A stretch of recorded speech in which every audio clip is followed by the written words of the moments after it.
Welcome to the Guardian Chronicles. In today's episode, we have a special story to share. Today's story, Emmanuel Clase and the Roulette Wheel of Shame.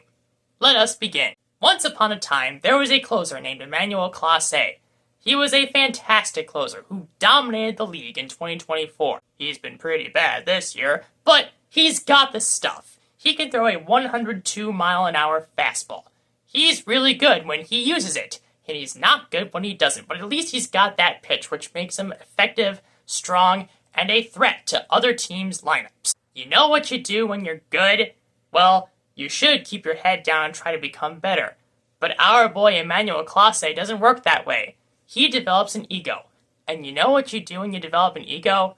You start to think that you're above the rules. This brings us to the Roulette Wheel of Shame. Emmanuel Clase has got it all. He's got fame. He's got fan support. He is on the path to a huge contract down the road. And he decides to go to the casino, head over to the roulette wheel, and bet everything on red. What does it come up? Black.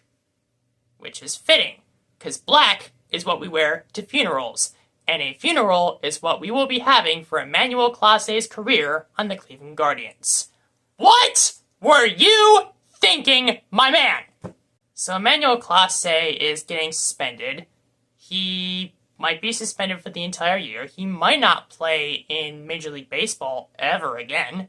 So he'll be joining his buddy Luis Ortiz in doing so. Is it truly just Luis Ortiz and Emmanuel Clase, though? It could be more players for all I know. This can get so much worse than it is. We might have more players getting suspended. Maybe it'll be all 26 of the players in our 26-man roster. Maybe it'll be Stephen Vogt himself. Maybe it'll be Paul Dolan himself, although actually that'd be good, because I'd really like him to be gone at this point. Can you sell the team already? Anyway, Emmanuel Clase's career might have landed on black when you bet everything on red. And it's not good. So that's what we're doing here. All the trade value at the trade deadline, which was today, by the way, that we could have gotten for Clase, nope. It's gone. So he's staying because now nobody wants him. That's sad, and that's a shame because we were sellers at this deadline. Kind of.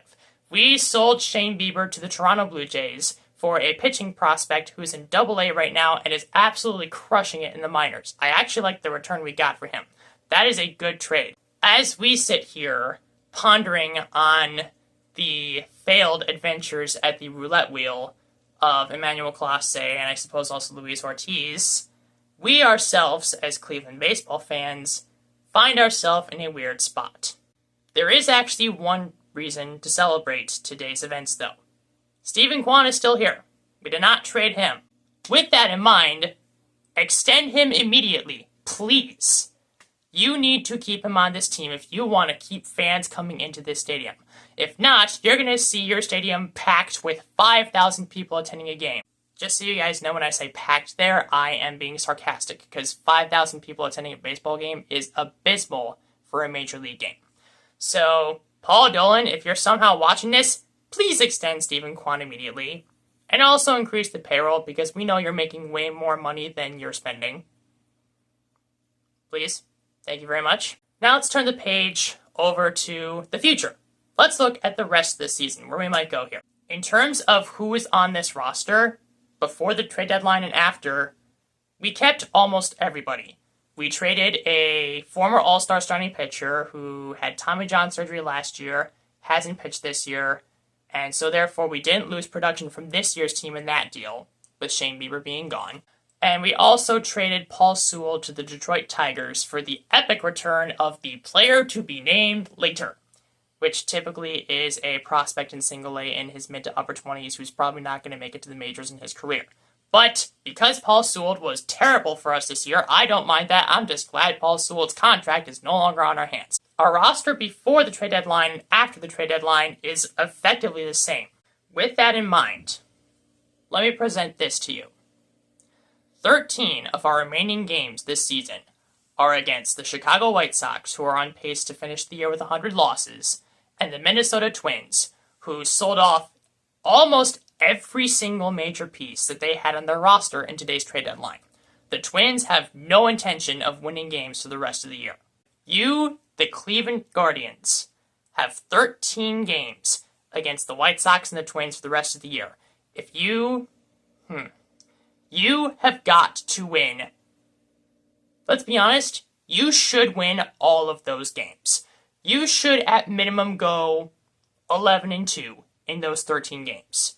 Tell you what, if you go 11-2 in those 13 games, and in all the rest of your games you go 500, because right now the record is 500, you will finish the year with roughly 86 wins and 76 losses. With that record, you're looking at a potential wildcard team. The potential is there. And now that the trade deadline is passed, you're not selling anything anymore, so you might as well go for it. You've got a shot here. Are you going to prove yourselves to be a team worth watching? Or are you going to stand in the middle of the pack where you're content to be? You've got a shot to prove me wrong. Do it. It's time to conclude this episode of the Guardian Chronicles. Tune in next time when, hopefully, if Jose Ramirez was gambling too, gosh, I don't know what I'm going to do with myself, man.